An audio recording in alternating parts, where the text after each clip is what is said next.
Welcome to another episode of The Watchdog on Mint Press, where we watch the watchers. As you know, weekly we are uncovering new stories with serious investigative journalism, and we ask that you support us in what we do by clicking like, subscribe, by commenting, by sharing this video, and of course supporting us on Patreon and other places that you may be able to support the very important public service that I feel Mint Press provides. Now, this week we have three interesting guests, a real triple threat to investigate Israel's role in Hollywood. This is not something that many um, uh, publishing outlets look clearly at and then understand the effect that that can have on the forming of culture. But to start with, I do think it's important we mention the sabotaging of the Nord Stream pipelines. This is an action which no doubt will lead to many people in Germany this winter having a very hard time indeed. Of course, Joe Biden earlier this year had said that if Russia were to take action in Ukraine, there would no longer be a Nord Stream 2 pipeline. And he assured the journalists asking him about it that we being the United States, bring an end to it. Now, what we've seen is NATO just yesterday blaming the attack on Nord Stream pipelines on quote unquote some unknown actor. They didn't identify who that actor was, but they did threaten a military response against that unknown actor. In the aftermath of the explosions on both of the Nord Stream pipelines, we saw a Polish MEP and former foreign minister, Radek Sikorski, imply very heavily that the United States was responsible when he wrote a tweet saying, "Thank you to the United States." Something that has caused even more raised eyebrows by many has been that Radek Sikorski actually then deleted the tweet around a day later. What I believe is that this should lead to a greater criticality, especially in this country, about the role Britain has had in arming Ukraine. Some of our friends at Declassified UK have recently published a very good overview of Britain's role in this conflict. But something that has largely gone unnoticed is that just last month, it was published in Defense Post and other places that Britain had provided Ukraine with underwater drones. The use of those drones was something that the British Diving and Threat Exploitation Group and the US Navy Sixth Fleet trained Ukrainian forces in how to use. Those drones can go around 100 meters under sea level. And of course, we do know that the Nord Stream pipelines go around 100 meters under sea level. So there are some question marks there. And all of this, unfortunately, has ratcheted up the threat of nuclear war, something that all of us must do everything we can to avoid.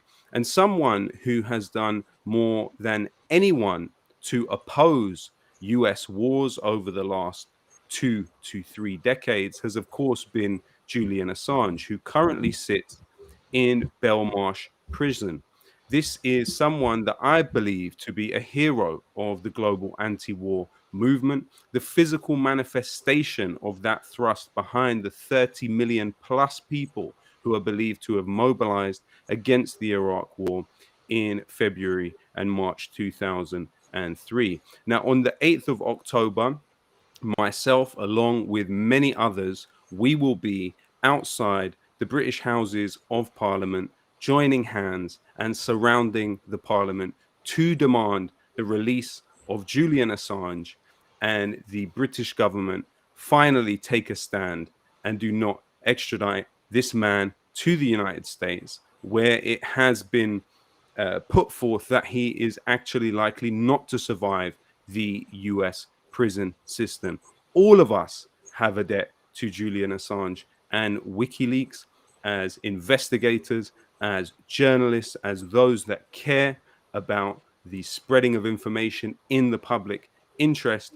We have a duty towards Julian Assange. So I hope that all of us tuning in, can do everything we can to be there outside the British Houses of Parliament on the 8th of October and bring a friend. Now, to get into today's topic, it's important that we have a look at the development of the Israel lobby within Hollywood.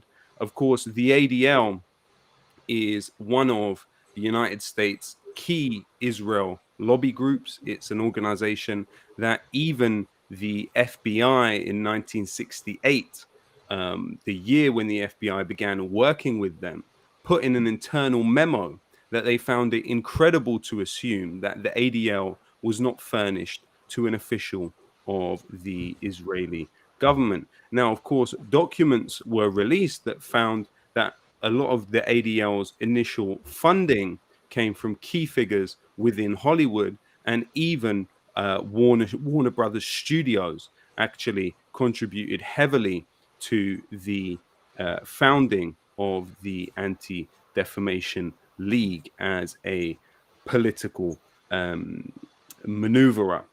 Now, to get us into this topic, I think it's also good to look at a particular figure who operated for many, many years in many, many different countries as a spy for Israeli intelligence, but has then gone on to produce some of the biggest films in Hollywood. So, for instance, if one were to ask, what does the film Mr. and Mrs. Smith and 12 Years a Slave and Fight Club and Big Mama's House 2, LA Confidential and Pretty Woman, what do these films have in common?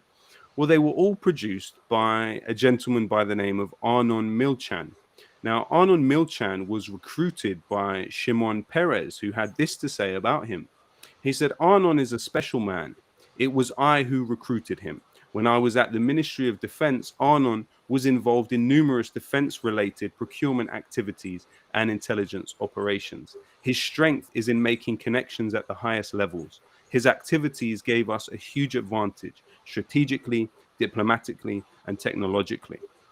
Now, at the peak of his activities, Arnon Milchan claims that he was operating 30 different companies on behalf of Israeli intelligence in 17 different countries. Now, today he finds himself to be worth 2.6 billion pounds and a very well-known person in the upper echelons of Hollywood. Well, to lead us into this discussion, I would like to bring in first Dr. Ramzy Baroud, who publishes regularly on Mint Press and also is responsible for the important Palestine Chronicle. Now, Ramzy's article, which we will delve into, starts by looking at this character, Sabra, which is projected to be included in the new Marvel film, Captain America, New World Order. Ramzy, thank you for joining us. Could you tell us a bit about Sabra, please? Thank you for having me, Lowkey, and great to be back on your program. I think this character, Sabra, although it's relatively old character, it comes back, it comes from 80s comic books. I think the timing of introducing Sabra is kind of really fits nicely to the progression of Israeli propaganda in Hollywood and in American movies and entertainment industry in general. We are living in an age now where a superhero can actually be a Mossad agent. Now, the Mossad, by everybody's admission, and I don't think the Mossad themselves would deny this, is a notorious organization that is responsible for the assassination of many people, sabotage, destruction, all sorts of sinister business.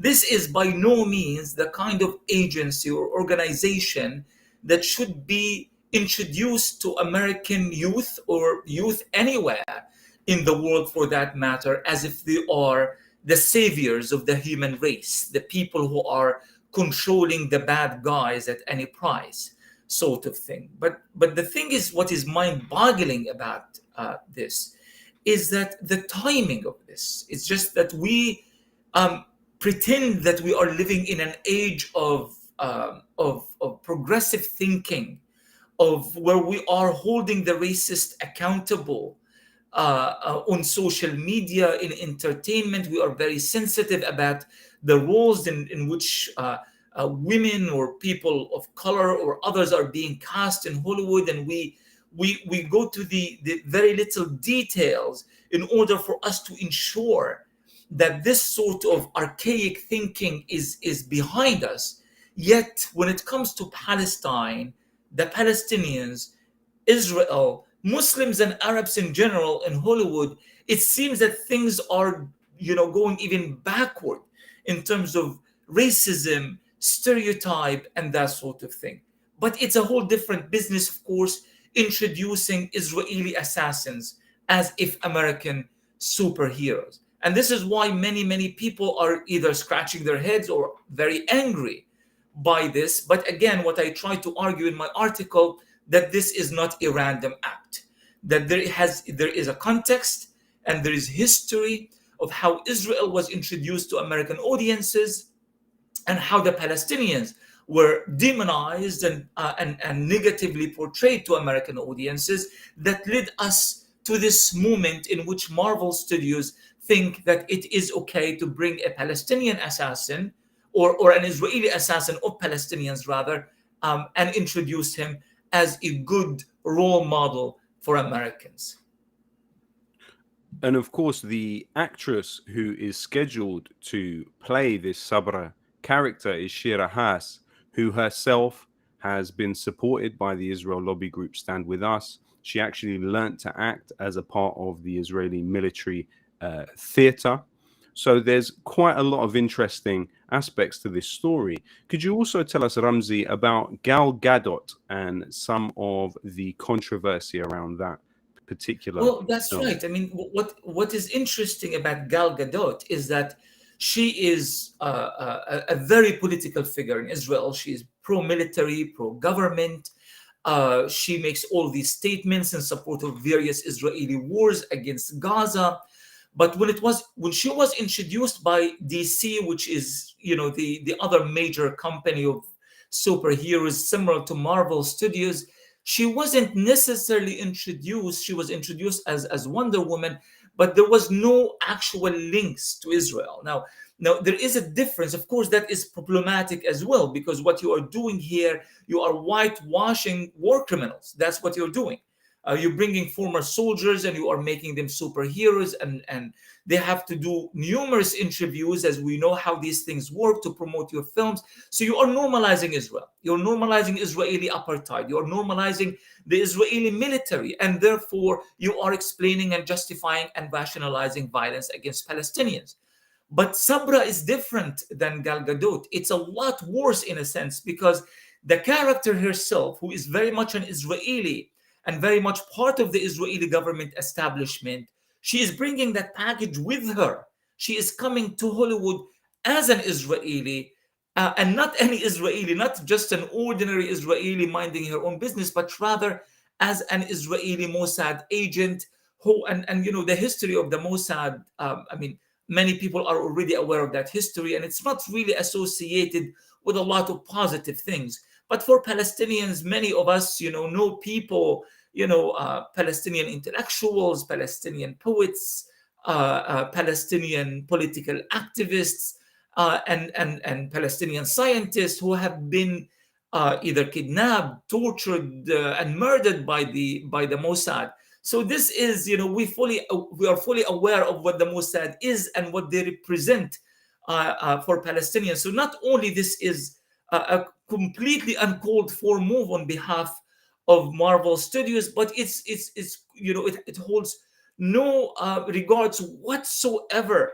towards Palestinians and the violent history imposed on them by Israel, led by the Mossad and by the Israeli army. So here you have Gal Gadot, someone who represents the Israeli army, and Sabra, who represent the Mossad intelligence services, coming together and again being portrayed as the saviors, as progressive figures who are there to inspire and to be followed and mimicked by Americans and by audiences around the world. Another interesting aspect which you touch upon in your piece is the film Munich. Now, the director of Munich, Steven Spielberg, today is the head of a charity called the Righteous Persons Foundation. Now, the Righteous Persons Foundation not only funds the ADL, but it also funds the Jerusalem Foundation, which builds settlements in Sheikh Jarrah and Silwan. Could you tell us a little bit about Munich and its role in this whole process, please, Ramzy? I think Munich was the kind of the beginning of Israel kind of taking responsibility of its violence against Palestinians, but in a different way, with a spin. And the timing in all of this, Lowkey, is particularly important. 2005 was the release of Munich. That was several years after the American so-called war on terror, the demonizing of Muslims, Arabs everywhere, the killing of millions of Muslims around the world as part of Bush's war. That was a perfect timing for the release of Munich, because prior to that, it's so important that we look back at history. And I'm going to go through very, very briefly through this, not to bore your audiences. But in the 50s and 60s, we had this romantic idea of Israel. Israel as a place in which, Jews from all over the world returning to their biblical, historic homeland. And that idea wasn't necessarily sold by the Israelis themselves. The Israelis were actually quite marginal in that. It was sold by those who sympathized with Israel and Hollywood, and there were so many.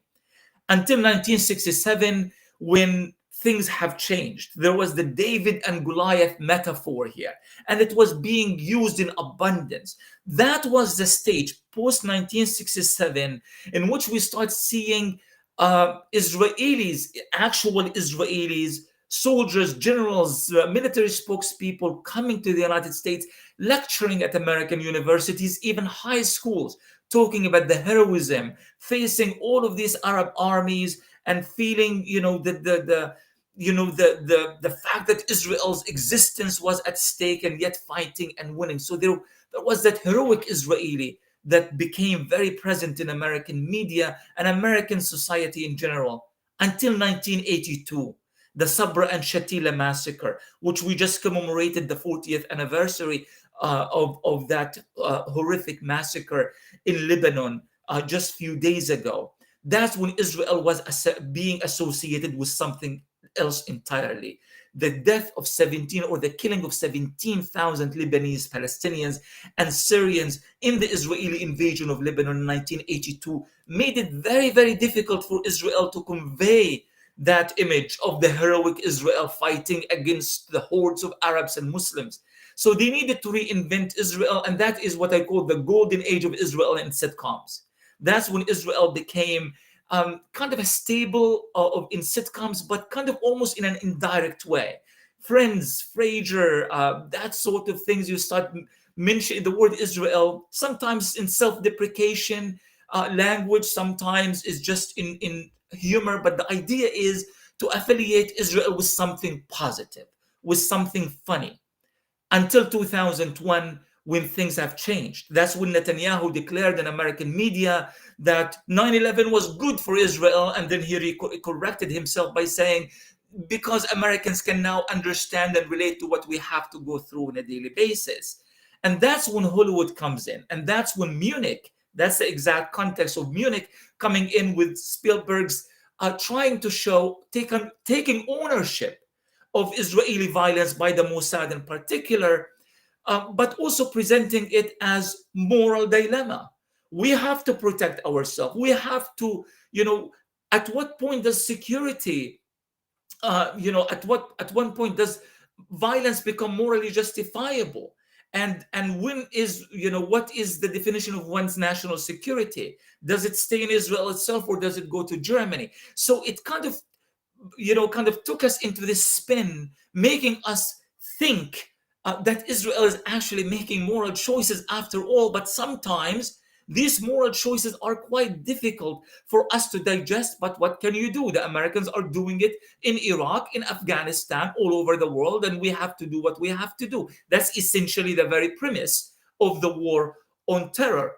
But since then until now, that conversation has been advanced to something different, entirely different. Racism in the United States has grown exponentially, and the Israelis don't have to beat around the bushes anymore. Now they are superheroes, they are fighting crimes, they are fighting the evil of the world. And naturally, if you are an Israeli fighting evil, then naturally Muslims, Arabs, and Palestinians have to be on the other side of that evil.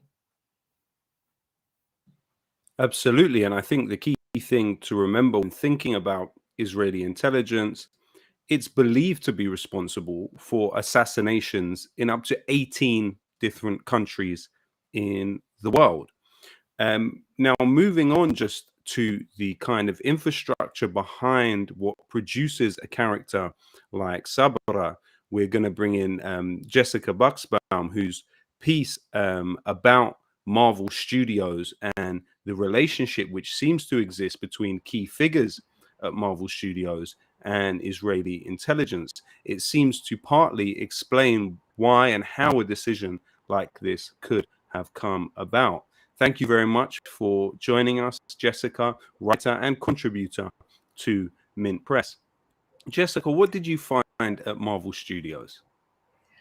Yeah, thank you so much for having me on today. Good to be back on your show, Lowkey. So yeah, the couple, a lot of previous investors of the early days at Marvel, and also the CEO and chairman of Marvel.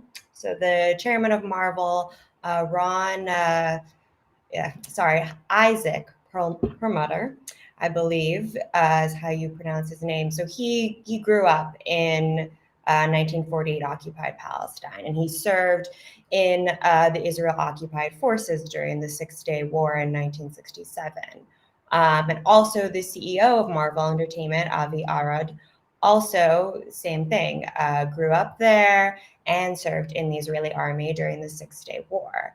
And there's also a lot of connections about the foundations that these Marvel heads have and how they're donating to pro-Israel Zionist causes.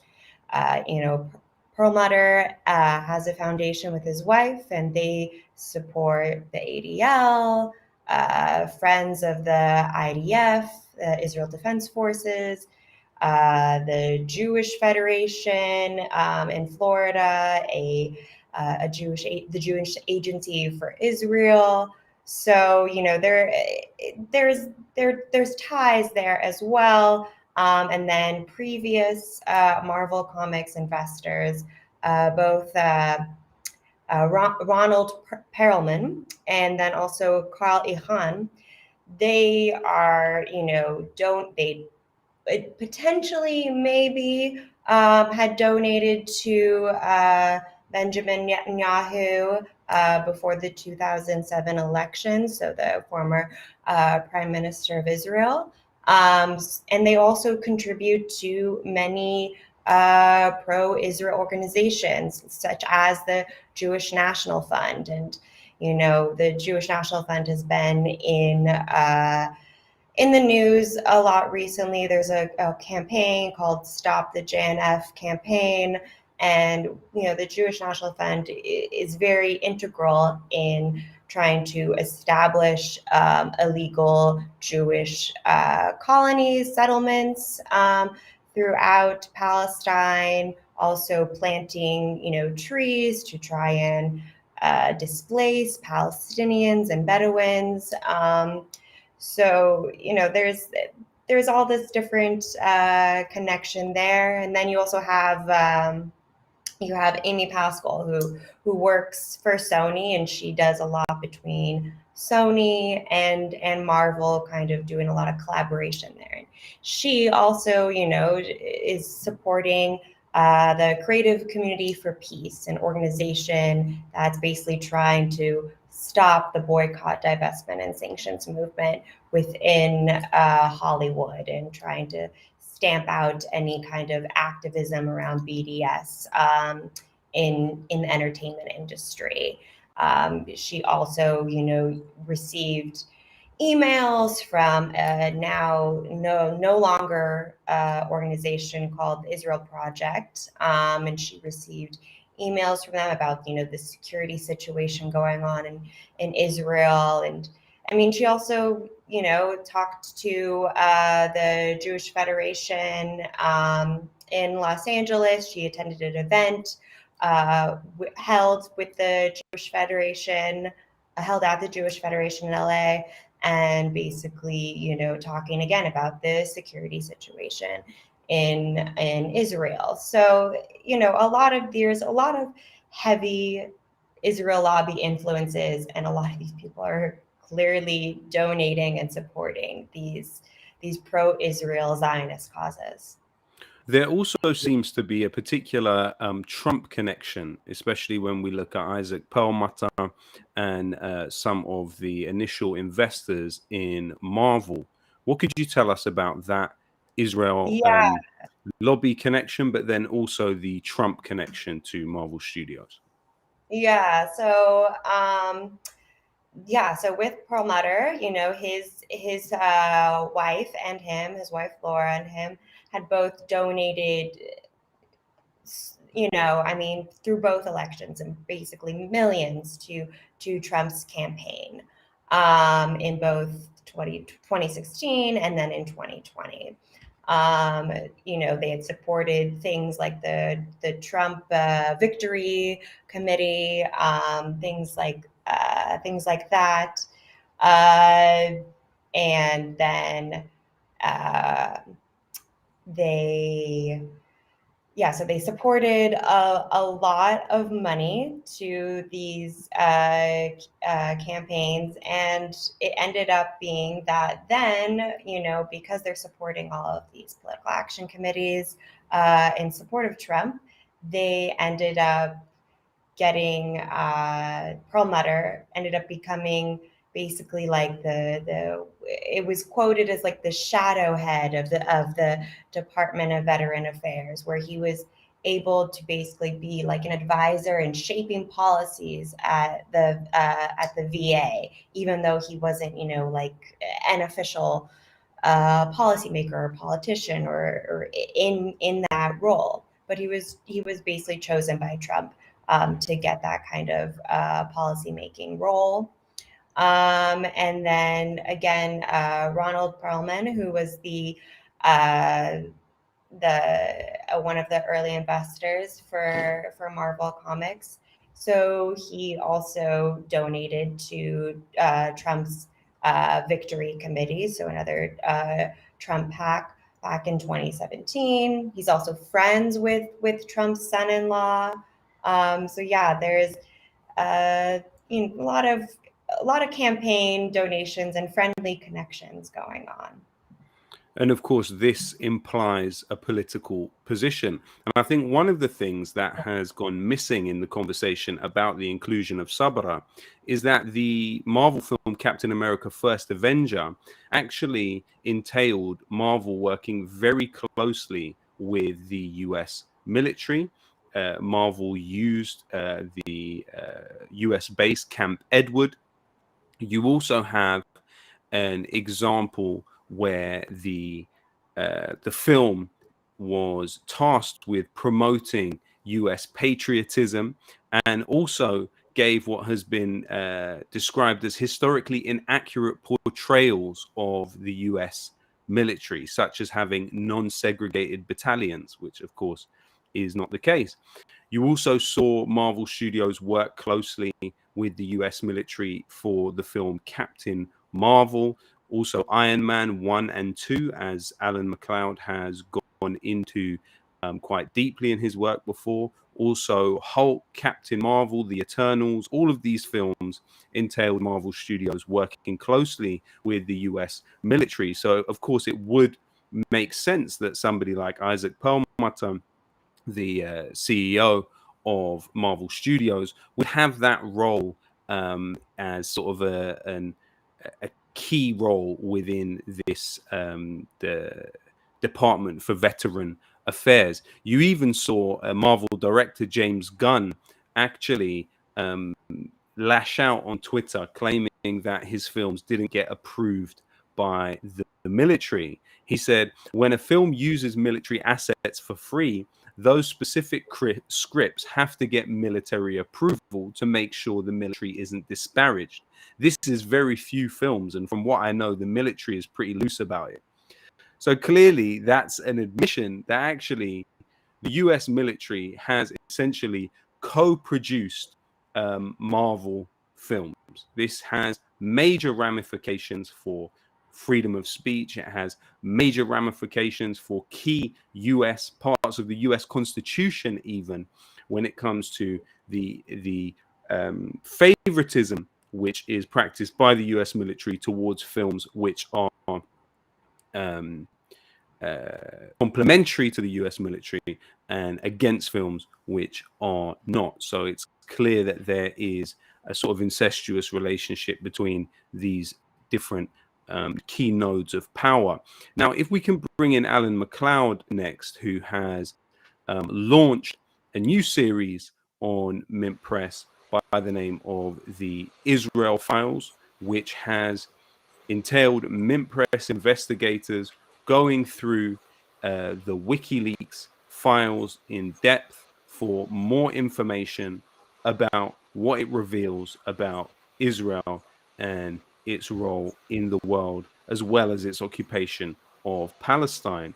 Now, we open the scene really in 2014 when the Operation Protective Edge, as it was called by the Israeli military, saw over 2,000 Palestinians killed in the Gaza Strip. It was subject to intense Israeli bombing. Certainly in the last 10 years, it was the most intense campaign that we've seen.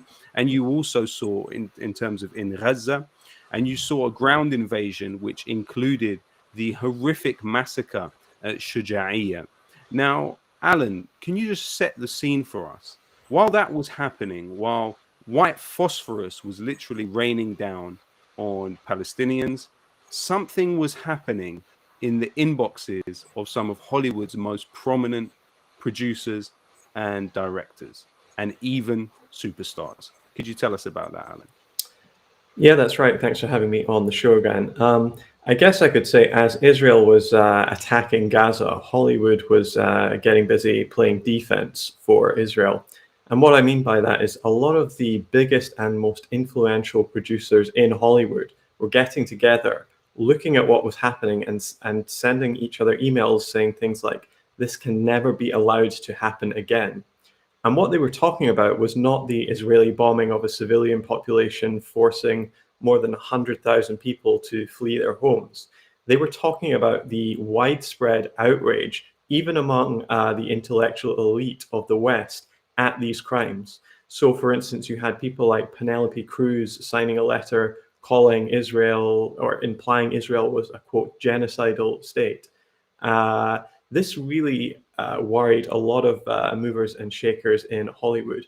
And these WikiLeaks released files, the Sony Archive as it's called, really show that they came together to try to coordinate a plan to try to stamp out pro-Palestine or anything that could be seen as critical of Israel in the entertainment industry. And how they did that was by leveraging their power to try and silence people, to try to produce enough flack to make sure people would get the message. These people, some of the biggest producers, music, film, television, entertainment, started writing letters to people like the head of the Cannes Film Festival or the head of the New York Metropolitan Opera to try to get them to cancel productions or shut down screenings of films that they felt were pro-Palestine or anti-Israel. And to a certain extent, it actually worked. That sort of pressure did actually produce some results. These people are also completely obsessed with the British documentary filmmaker Ken Loach, who has for a long time been an activist on this issue and many others. The documents reveal that they actually decided to try to come up with, to try and produce a new documentary about a supposed new rise of anti-Semitism all across Europe, to specifically and explicitly, and I'll say it exactly, counter guys like Loach. That was their own words. This is what they were doing in secret behind closed doors. And they did try to recruit as many stars as possible. One star, very famously, who they did try to recruit was Natalie Portman, the Israeli-American actress. But she actually, in the emails, was very crude and blunt and said she was much more concerned that her personal email had got out to these people and she didn't want anything to do with them.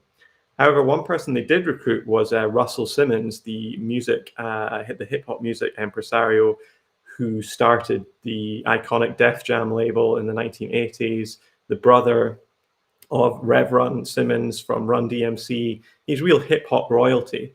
And what it came across is that Simmons was very interested in trying to promote the Israeli cause within the Black and Muslim communities in the United States, which he is integrated in, and that he was, getting workshops created, getting people organized to try to spread this message, all the while deflecting from the very obvious and salient fact that one side was bombing the other, but they were spreading a message of peace while playing defense for one of the most aggressive states in the world.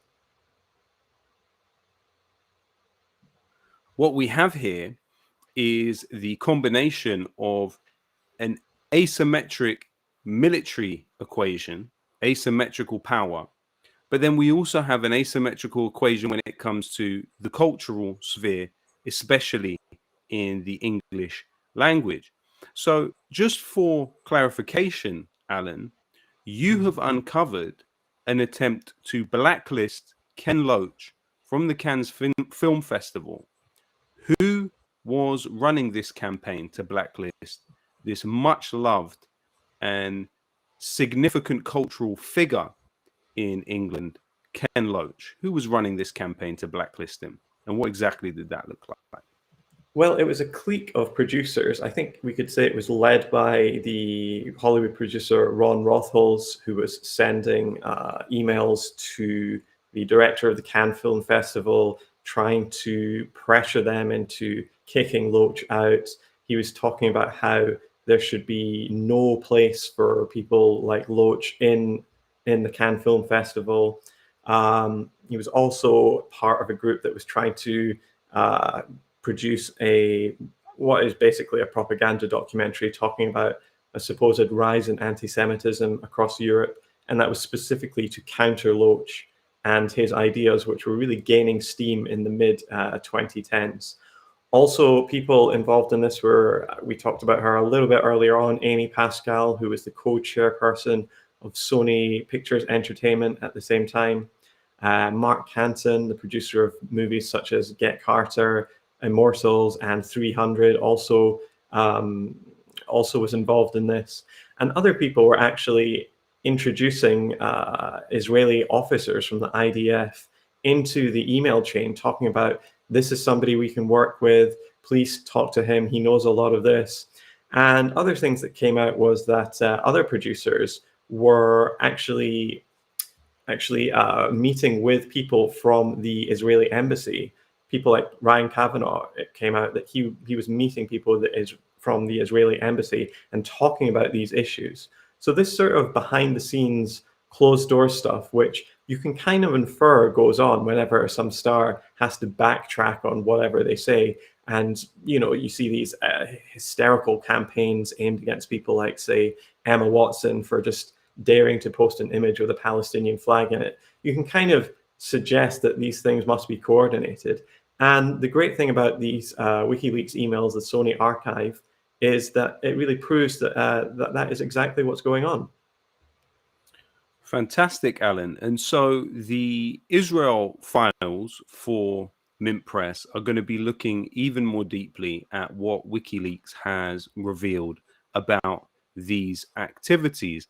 Alan, on a personal level, could you say what you think WikiLeaks and Julian Assange have done for investigative journalism across the world? You are someone who has regularly brought to light brilliant investigations for people to really understand how power functions in the world through Mint Press. So what could you tell us about WikiLeaks and its contribution to investigative journalism?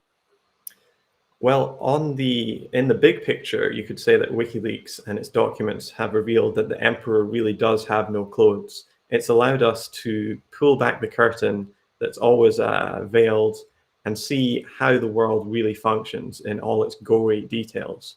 For journalists, WikiLeaks has strengthened a lot of our work and given us a huge goldmine of things to go through. For other journalists, it's a threat because WikiLeaks is undermining them and showing them for the flatterers of the court that they really are.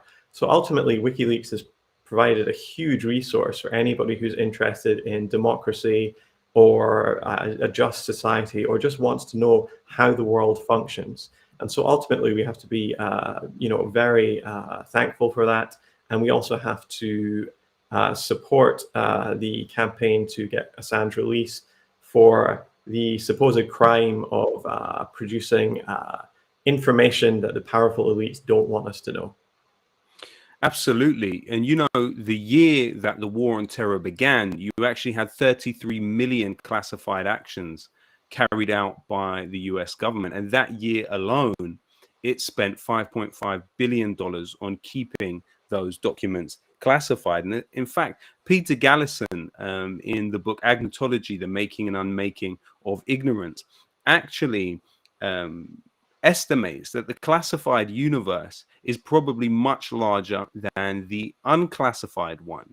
And so there you have this way in which ignorance as a political force is actively constructed in order to sort of coerce society into acquiescing to certain social arrangements. And it's really through the disguising of agency that happens. And you see it in the media world through a kind of culture of servility for access, which, you know, the perfect example of that would be the Denotative Committee, for example. Alan, could you tell us a bit about the Denotative Committee and what you know of its function, really, in journalism? Sorry, I didn't quite get that bit. Do you want to explain? I was just talking about the Denotative Committee. Essentially, this is a way in which civil servants from the British government are really able to prep journalists about what they are expecting to come up and how they would really like it to be covered.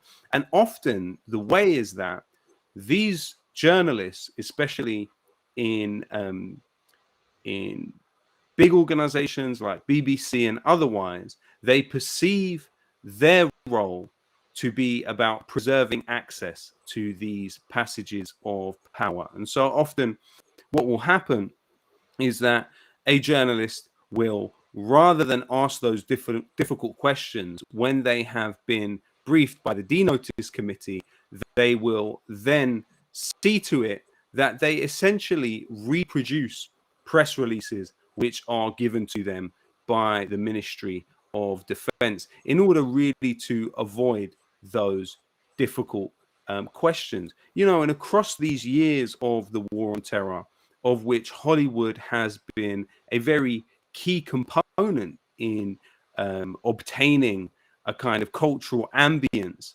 which can allow these things to happen. We've literally seen on average about 46 bombs per day being dropped for 20 years in wars that have displaced 37 million people. But if we were to look on the media and in Hollywood, it's very unlikely that we would see those type of realities reflected in an accurate and major way. And so that is what so much of the work at Mint Press is about. And the Israel Files, as part of a new series, is going to be uncovering some of those entanglements and other relationships. If we do have Ramzy still with us, though I understand he may have had to leave, I did want to inquire with either Ramzy or Jessica what they feel. We still have Ramzy with us. Fantastic. What do you feel these mechanisms that seem to exist within Hollywood kind of make clear to the public? Because on one hand, what we have is we have a lot of energy within Britain and in the United States around Palestinian rights, but we see so little of that vital energy reflected in our culture.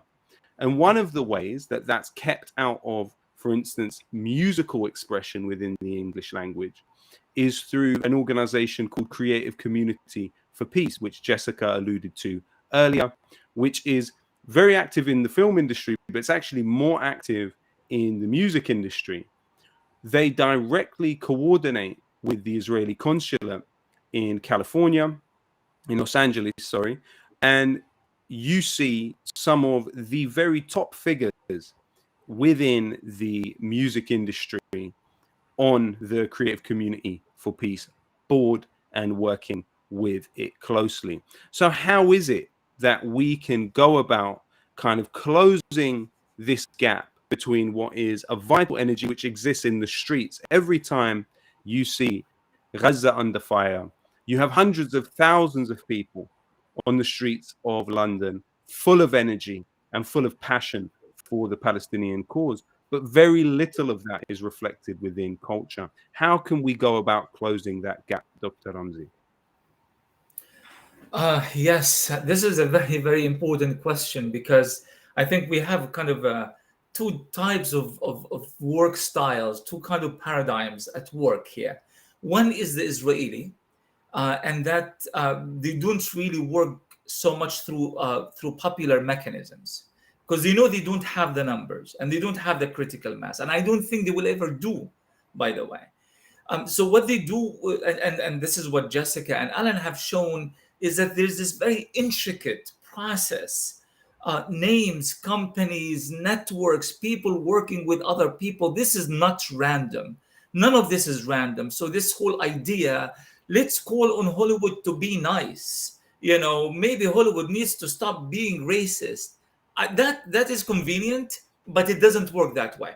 Hollywood is structured around racism, whether against Black people or Arab people or people in the global South or disadvantaged and marginalized communities in their own societies. Hollywood is part and parcel of the establishment. And that is not going to change until Hollywood is entirely erased and recreated at one point in the future. The Palestinian side of this is that we have numbers on our side, but we don't have the mechanisms, and we don't have the structures, and we don't have the organizations, more or less. We have successes here and there. We have a hashtag that goes viral. We have a letter that is signed by some celebrities, and we get excited about this for a while, but it's not sustainable. I am not a big fan of working through mainstream anything. If experience has taught us anything, is that you have to create your own channels. They work from the top-bottom approach. We work grassroots. We reach out to ordinary people. We invest in solidarity, intersectionality, and I'm not using that as this kind of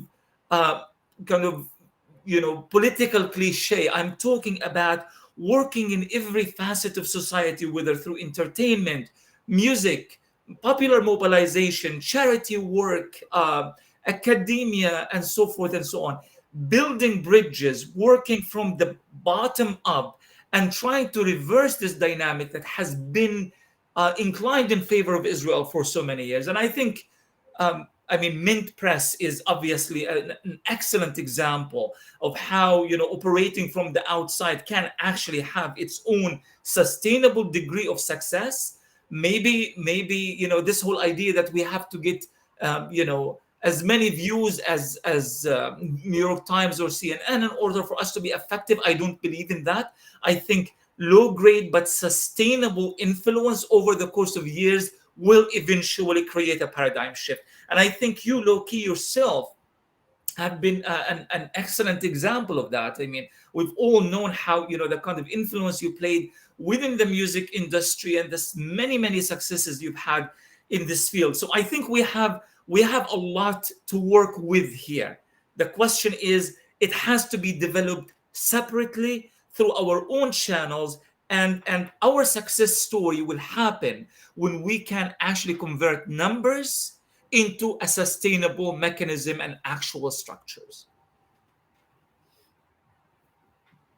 Thank you very much, Dr. Ramzy. That's very kind of you to say. And I think the interesting thing is where all of these, we're looking at culture, we're looking at journalism, but when we look at the forces which are combined against us, we see quite interesting overlaps. So, for example, the organization which has worked to try and take me off of Spotify, We Believe in Israel, is led by a gentleman by the name of Luke Akehurst. Now, Luke Akehurst is on the Labour Party's National Executive Committee. This is somebody who is a political consultant for the Ministry of Defense on arms deals. This is in his words, not mine. And this organization, We Believe in Israel, according to the Al Jazeera lobby documentary, Shai Massoud, the now expelled Israeli spy in this country, said that We Believe in Israel shares its office with BICOM. We know that We Believe in Israel is a project of BICOM. Shai Massoud spoke in glowing terms about Luke Akehurst, but the function of BICOM has been mainly focused on lobbying the media. And it's actually the largest Israel lobby group in this country, but it's one that actually the least is known about, because a lot of the other smaller ones were more prominent in the campaign against Corbyn, whereas BICOM, it focuses its energy on lobbying specifically the BBC, but a lot of the time journalists. It organizes trips for journalists to visit occupied Palestine, where they are treated to 5-star treatment, and then to go back and really protect the Israeli cause, really, in the public sphere. But then the interesting thing is, when you look at the amount of money pumped into BICOM, you look at the bipartisan relationship with it, you've got key figures from the Conservative Party there, you've also got key figures from the Labour Party there.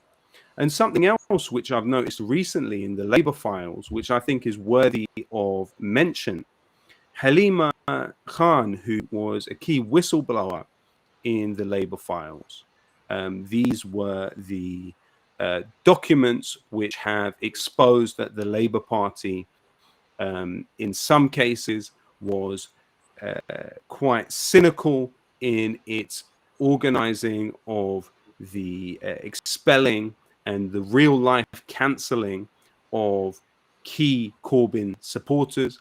We also see evidence that the Muslim community in Newham were targeted by this sort of internal surveillance system.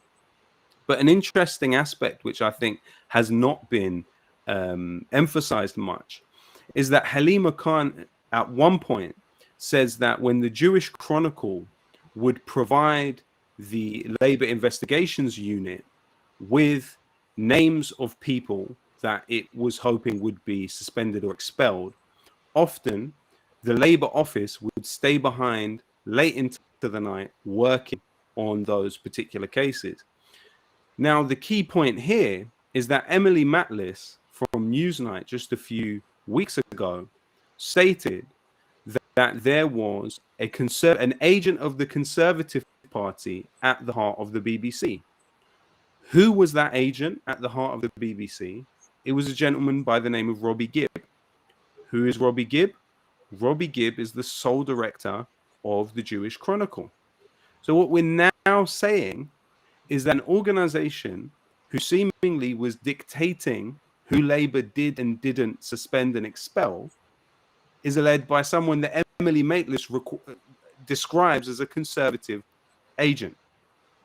So it's interesting this way that the Israel lobby in the United States and in Britain has been able to integrate itself completely with the establishments of both countries and use the establishment power, which is expressed through the blacklisting of people, to really harness these organizations and these institutions as weapons in both a cultural and political and even economic sense against not only dissidents, not only key critics. Essentially, we don't live in a democratic system, and that is not a surprise to many of us, but to much of society, it's been one of the key mantras which they've repeated again and again and again. We supposedly live in a society where you can change the people that govern the society through voting.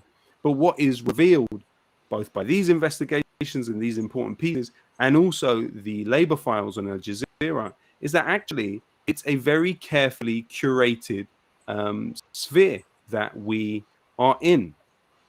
Now, Alan, I don't want to jump the gun, but we have been looking a little bit at the BBC, and obviously with the Queen's death, there has been the kind of exposure of the BBC in a way that it hasn't been exposed before, as very much a tool of the British establishment.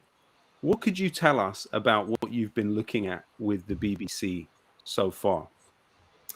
I think that's a really good way to describe it, a tool that the establishment uses to maintain power. The BBC likes to present itself as a neutral body, but in fact, even from its very beginnings in the 1920s, it has been fundamentally linked with state power. Its big break was in 1926 when it joined with the government to defeat the general strike. The Controller General of the BBC, Lord Reith, said that he was so thankful that the general strike had been broken, and he said that if France had a BBC in 1789, there would not have been any French Revolution.